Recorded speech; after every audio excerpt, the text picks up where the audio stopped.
విశాఖపట్నం నగర పోలీసు శాఖ నవంబర్ నెలలో నమోదైన ఆస్తి నేరాలపై ప్రత్యేక దృష్టి సారించి గణనీయమైన విజయాన్ని సాధించారు. నగరంలో నమోదైన వివిధ రకాల 53 ఆస్తి నేరాలను పోలీసులు ఛేదించి వాటికి సంబంధించిన 65 మంది నిందితులను అరెస్టు చేసినట్లు పోలీస్ కమిషనర్ డా శంకబ్రత బాగ్చి తెలిపారు. జరిగిన కేసెస్ అని చూసి తర్వాత 53 మేము డిటెక్ట్ చేసాము. 65 అఫెండర్స్ ని పట్టుకున్నాము.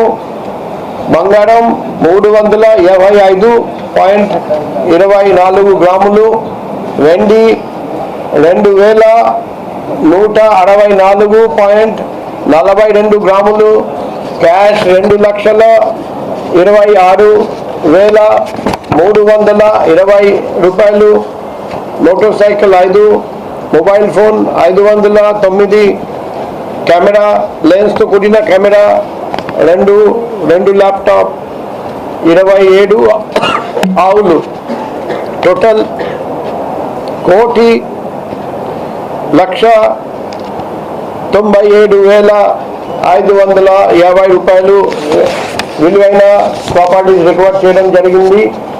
లాస్ట్ 1.5 ఇయర్లో లోయెస్ట్ ప్రాపర్టీ ఆఫెన్స్ రేట్ మన వైజాగ్ సిటీ పోలీస్ సాధించారని నేను Vizag city police crime wing మన డీసీపీ మేడం లతా మదని మేడం ఆధ్వర్యంలో, ఏసీపీ సార్ నరసింహమూర్తి సార్ ఆధ్వర్యంలో అందరూ inspectors, sub inspectors, ASIs, head constable, home guard అందరూ పగలరాత్రి కృషి చేసి ఇది సాధించారని మొత్తం Visakhapatnam city police crime wing కి అభినందనలు తెలియజేస్తున్నా.